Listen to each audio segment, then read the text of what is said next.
illusion that you're climbing a little bit.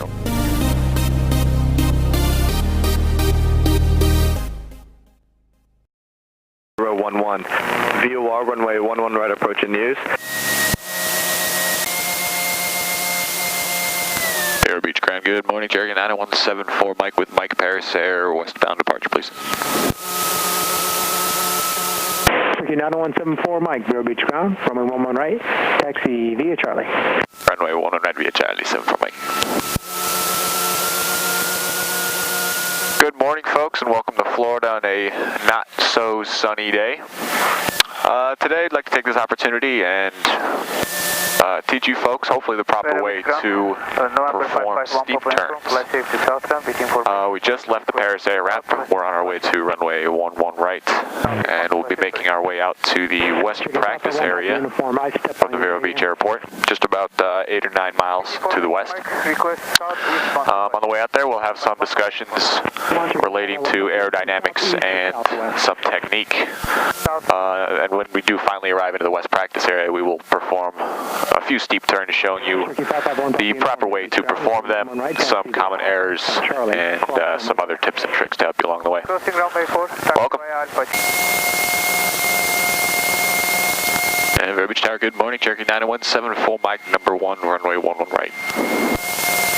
Cherokee 9174 Mike, Vero Beach Tower, good morning. Westbound approved, runway 11 right, clear for takeoff, wind 120 at 7. Westbound approved, clear for takeoff, runway 11 right, thanks, 74 Mike. Alright folks, making our way out onto the runway now. And we'll be seeing you in a few minutes for some steep turns.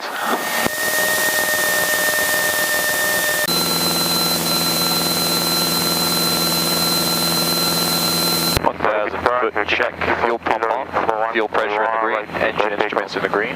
Cherokee 9224 Kilo Vero Beach Tower, landing traffic.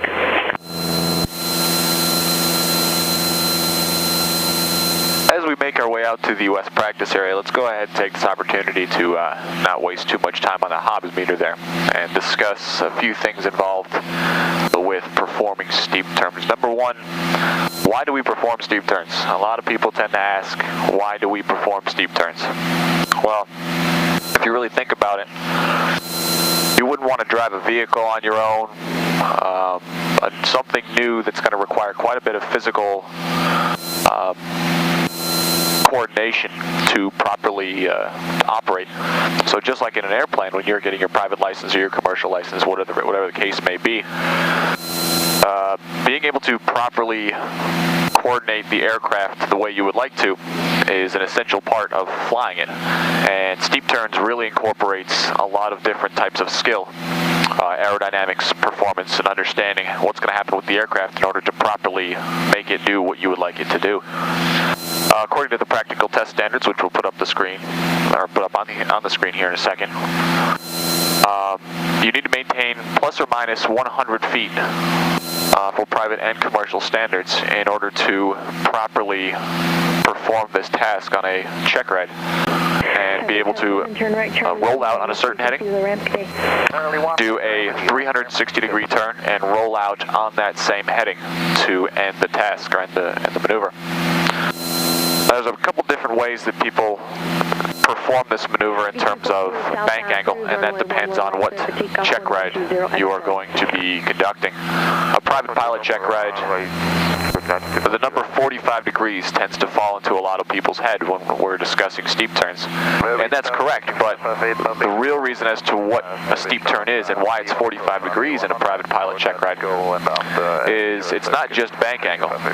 By definition in the airplane flying handbook, a steep turn is defined as a bank angle that requires aileron pressure in a way that will be able to overcome the overbanking tendency of the airplane. Now, what overbanking tendency is when you're performing a turn, one of the wings is going to be going faster than the other wing. Now, when that happens, you have a little bit more lift being created on that wing that's on the outside part of the turn. So, for instance, if we are making a left-hand steep turn, the right-hand wing is is actually going to be moving slightly faster than the left wing, the inside wing. That will require a little bit of opposite aileron in the direction of the wing that's on the outside of the turn. So for a private pilot, 45 degrees in a normal light aircraft for a private pilot, 45 degrees at about 90 knots is just about the correct amount of degrees. Now when you get to commercial, it's about, it's anywhere over 50 degrees. So 50, 55 degrees, 60 degrees, it's much more difficult. Now the next thing that happens on a steep turn is, I would say the toughest thing to maintain control of is the altitude. A lot of people have a tendency to get into the maneuver, and we'll level off here at 3,000 feet, and sort of rush into the maneuver thinking that you have maybe a time frame or that it needs to be done as soon as possible, but that's not the case. The examiner's not going to rush you. Now when you start to bank, a lot of things happen in terms of aerodynamics, and this is the aerodynamics part that comes in when you're doing steep turns. Understanding what aerodynamics, or the effect that aerodynamics has on the aircraft, will really help you perform steep turns to a much higher degree. For instance, when you start a bank, the total amount of lift that was on the aircraft, for instance right now in straight and level flight, all of the lift from both of these wings are vertical, or it's all a vertical component of lift. Now, if I were to start a left-hand turn, it doesn't matter what the bank angle is. A slight amount of that vertical component of lift turns into a horizontal component of lift, which makes the aircraft actually start the bank, or maintain the bank, I should say. The ailerons are what you use to get the aircraft into that position. On your written exams, the question you'll get asked is what force actually keeps the aircraft in a turn, and the answer is the horizontal component of lift. So if I start a bank, a slight portion of that vertical component of lift actually gets forced in the horizontal area, which means if I don't maintain an increasing amount of back pressure for every degree of bank that I increase, my aircraft is going to descend. So if I were to start a bank very quickly, that vertical component of lift is going to decrease also very quickly, which means I'm at the same time going to have to increase back pressure in order to maintain my altitude. So if you're a private pilot or a student pilot just starting out practicing steep turns, that's a big piece of advice I can give you, is do not rush into the maneuver, because the faster you do it, everything proportionately needs to increase as well. So you bank faster, you need to increase the back pressure faster, and everything just starts to happen a little too quickly if you're not used to it. Now, of course, the more experience you get, we're clear left, we're going to make a little turn to the south here. The more experience you get, the faster, of course, you can perform the maneuver. Now, as I start the bank here, as we turn to the south, I have to increase a little bit of back pressure to maintain 3,000 feet, which is where we're currently located. Now, I don't know if you can hear it, but as I'm doing this, when I'm increasing back pressure, I'm also changing the amount of lift that the tail is producing. Now, if you remember from your ground school days, if you increase lift, you also increase drag, or induce drag. That's another part of the practical test standards, is that you need to be able to maintain the same airspeed. If I increase back pressure, increase lift that the tail is producing, I also increase drag, which means in order to compensate for that, I need to add a little bit of throttle in order to maintain my airspeed. So as I get into these steep turns, Cherokee 78 Charlie Northwest, in order to maintain the practical test standards, when I start my bank, because I've lost a vertical component of lift, I need to increase back pressure. Increasing back pressure increases lift on the tail. Therefore, I need to increase my power setting in order to maintain the proper amount of airspeed. So you can see it's basically a domino effect, that if you don't understand what's going to be happening as this maneuver progresses, it's going to become very overwhelming. Reading the airplane flying handbook and how to perform these maneuvers is a paramount way of understanding how to do these maneuvers, and Jeppesen is also a good source of information also. So let's go ahead and we'll start to perform a few of these steep turns. We'll do the proper way, the way that the PTS calls for a private pilot, for instance, is what we're going to do in this video to perform these maneuvers. And then we'll also do a couple common errors, so you folks don't have to waste your money in the air trying to figure this out, and hopefully you can nail it the first time you're out. Alright folks, now I'm going to turn towards the east right now, 3,000 feet in the West Practice area in Vero Beach, Florida. Rolling out on a heading of 090. I'm going to start conducting steep turns. Now, before any maneuver, the practical test standards call for any pilot to do a couple things before you do any maneuver. The first thing you're going to want to do is something called your pre-maneuver checklist, and depending on the aircraft that you're flying, in this case we're flying the Piper Cherokee, we go through a flow in order to make sure that everything's properly set up for this maneuver. Now, if you really break it down, what we're really concerned with is making sure that the engine is continuously going to run, which won't be a problem, and that people are able to see us to the best of their ability. So we want to increase our visibility to other people, therefore lights and such will be able to let that happen. So I'm going to go through my flow. My fuel selector, I have the right fuel tank selected, and we just took off with fuel tanks. My primer's in and locked, my ignition switch is on both. Fuel pump is on, landing lights are on, recognition lights are on, anti-collision lights are on, and my mixture is rich, so we're set there. Now we also have to clear the area as well. The PTS does not specify an exact way of doing it, but there are two ways that are widely accepted in terms of clearing turns, and that's either one 180-degree turn to the left, or you can conduct a 90-degree turn to the right and a 90-degree turn back to the to the left, and a 90-degree turn back to the right to clear the area. Now, whenever you're conducting these clearing turns, we'll go ahead and start one to the left here now. We'll go 180 degrees and roll out on a heading of 180. We're clear left. The reason we go to the left in these clearing turns is due to right-of-way rules with the Code of Federal Regulations. If a faster aircraft were to be overtaking me from behind, they would actually pass me on the right, and I don't want to, especially me being the only one in the aircraft. I don't want to start a right-hand turn and all of a sudden end up in his flight path. So making the left-hand turn in these clearing turns is the best way to do the clearing turn safely. We're going to roll out here on the 270 heading, and there we are. And again, with steep turns, just like the clearing turns, I'm going to do my clearing turns to the left, and my steep turns are also going to be to the left first. Now, the PTS calls for one steep turn to the left, and also one steep turn to the right, but I'm always going to start with my left-hand steep turn. Okay, we're on a 270 heading. We're at about 90 knots, 3,000 feet. We're going to go do a left-hand steep turn. Now, like we mentioned before, I want to start nice and slow. I don't want to rush into it. And what we can do is we can put a few, I would say, references on these instruments that are going to really help me know when to apply certain back pressures and add power. And that number's about 30 degrees. As I start my bank here to the left, and I see that my airplane's going to roll through 30 degrees nice and smoothly, that's when I'm going to start to increase a slight amount of back pressure to maintain my altitude. And I'm also going to, at that same time, add a little bit of power, just about 200 RPM in order to maintain my airspeed, as I continue my bank into 45 degrees. So we're clear to the left. Nice and smooth. There's 10 degrees of bank. Still looking left. There's 20 degrees of bank. 30 degrees. My airplane's starting to descend. I'm going to pull back on the yoke here, add a little bit of power as I go through and reach a 45-degree bank angle. Right now I'm at about 85 knots. That's within practical test standards. I'm at 3,000 feet, looking outside as I make the turn here. 45 degrees of bank. And I'm actually going to just continuously maintain these back pressures, making sure my aircraft is coordinated. I'm using the proper amount of left rudder in this case. And now I'm going to start looking outside and want to roll out on the 270 heading. I don't want to overshoot, and I do not want to undershoot. There's 300, 290, 280, 270.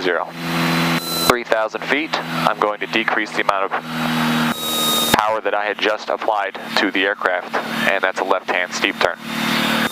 Now, when I'm in these turns, I need to realize that when I'm going to roll out of the turn, because I added back pressure and I added power, in order to roll out on the altitude and the airspeed that I wanted to maintain throughout that bank, I need to take out those pressures and power settings as well to go back to that cruise setting that we currently have now of 2,300 RPM and 3,000 feet. Okay, now that we've completed left-hand steep turn, let's go ahead and we'll make a turn back around to the east. I'll make a right-hand turn to the east. We're clear to the right, maintaining 3,000 feet. The right-hand steep turn from the left seat for any private or commercial applicant poses a little bit different of a viewpoint in terms of what you should be looking for when you look outside. Now, that's something I didn't mention before, is this is by, according to the FAA, is a visual maneuver.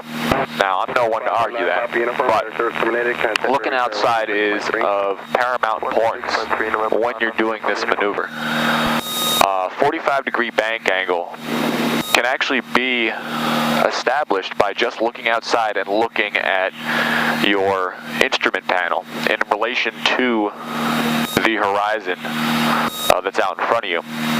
Now, that left-hand steep turn, it may be hard to see from the video, but once you perform your steep turns for yourself in the aircraft, you'll notice that when you do a left-hand steep turn, your body, because you're in the left-hand seat, basically pivots at the same point in the bank and then when you roll out of the bank. So your view of the instrument panel in relation to the horizon out in front of you doesn't really change too much. It's a pretty true representation of what you're actually doing. Now, when you roll into the right-hand steep turn, the right-hand steep turn poses a little bit different of a view, as I mentioned before, in that if you turn to the right from the left-hand seat, it almost gives an image or an illusion that you're climbing a little bit, or that you are actually positioning yourself or making yourself climb up above the horizon, which subconsciously makes a lot of people want to put the nose down in order to make that same image that you had in the left-hand steep turn when you were pivoting at the same point. So one real big thing to remember is when you're doing a right-hand steep turn, do not allow yourself to let the nose down because it looks a little bit different. So have your flight instructor, the first 1 or 2 lessons that you're doing steep turns, do a right-hand steep turn and let him or her have the controls, and all you need to do is sit back and look at how the instrument panel's top portion of the instrument panel makes an angle on that horizon, and kind of think about that image every single time you do the right-hand steep turn yourself. Now we're rolling out here. We're going to go on a 090 heading. 0, and we'll have the right check. 3,000 feet. We'll do a right-hand steep turn. First, we'll do the right-hand steep turn to PTS standards, and the second one we will perform it, or we'll give you an image as to how that nose or you look like you're actually rising on that second one. So the first one will be the PTS standards. The second one will be a little bit off, and you'll see how the nose has a tendency to go down. Subconsciously anyway. 3,000 feet, 90 knots. Let's go and do a right-hand steep turn. We're clear to the right. There's 10 degrees. There's 20 degrees coming through 30. A little bit of back pressure to maintain altitude, adding a little bit of power because we've lost a little bit of lift. And there's about 45 degrees right there. We have 85, 90 knots still. Looking outside, making sure we don't have any traffic. We're still at 3,000 feet. There's 300 on the heading. Looking to roll out on 090. There's 360. 030. Looking outside. 090, rolling out, taking out a little bit of the power, releasing a little back pressure, maintaining altitude and airspeed. Now let's go ahead and do the second one to the right, and we'll notice how, like I said, it's going to be kind of hard to see from inside of the aircraft in terms of the exact horizon difference or the angle that it's going to look like as compared to the left-hand steep turn. But you get the idea that way. Before you even go up for your first steep turn lesson, you already have an idea about what it's going to look like. So let's do another one to the right. And we're starting to turn to the right here. Looking like I'm kind of rising on the horizon. Yeah, they have adding a little bit of power. Now it looks like I'm a little bit above the horizon, so I'm going to let the nose down just a little bit. I wouldn't be doing this consciously. This is all subconscious. And now you see the airspeed really starts to increase. I need to pull back on the yoke quite a bit in order to maintain altitude. And now I'm going to start imposing load factors and amount of PTS standards, and everything starts to kind of accelerate to the point where you realize, if you've seen a steep turn before done properly, that something is clearly wrong. Let's continue right turn. We'll go back heading of 090. Roger, thank you. Now, when I have the steep turn, because we were told that there wasn't, or any steep turn, and I see that an altitude is starting to go off just a little bit, I'm starting to climb, I'm starting to descend. Now, the thing about steep turns is everything happens extremely quickly, like we've been discussing. So if you don't fix it almost immediately, it's going to do nothing but get worse and worse and worse. So as a pilot, it doesn't matter what your certificate level is, even as a flight instructor, and we were just told there was stopping your altitude specifically when it starts to get off, no problem, and stopping it immediately is a real big key in maintaining altitude when we're talking about steep turns. If you don't stop the altitude change immediately, everything's going to become much more difficult a little bit later on, even though that later on might be 1 second. As you just saw, as our nose was down, our altitude started to go down, therefore your airspeed starts to increase. And the more that your altitude gets off, it's probably because your nose is down in that right-hand steep turn, airspeed's going to become faster and faster, and everything's just going to get much more difficult to fix. So fixing it immediately is going to be a key in maintaining practical test standards. Okay, folks, we've covered a few tips and tricks and methods in terms of performing steep turns. I'd love to be out here all day, hours upon hours, helping you folks understand how to do these steep turns even more in depth. But I can't. I actually have to go enjoy the rest of my Saturday off, flying around the sunny state of Florida, as they call it, even though today is not as sunny. Continue to read up in your textbooks that your flight instructors assign you to read every night before your maneuvers, or if you are a person that's not going to flight school every single day, as often as you can. As I've mentioned before, the Airplane Flying Handbook will explain in general how these maneuvers should be performed, along with the practical test standards that will tell you what the standards are in order to pass your check ride doing that maneuver. The Jeppesen, as I also mentioned, is another superb source of information on these maneuvers. Knowing what to do before you climb into the airplane will save you not only money, but time and quite a bit of frustration. This airplane, or any airplane, is a very difficult classroom to be learning in. It's loud, it's noisy, there's people talking. Know what you need to know before you climb into the cockpit. So from everybody at Paris Air and Vero Beach, I'm Michael Seitz. I thank you for coming along with us on this short flight to conduct steep turns. Continue studying, do your best, and please keep in touch with Paris Air on our Facebook, our YouTube, our Twitter, our Instagram. Visit our website, and if you're interested, take that initiative. Go to our website, get in contact with us, and we are looking forward to hearing from you soon.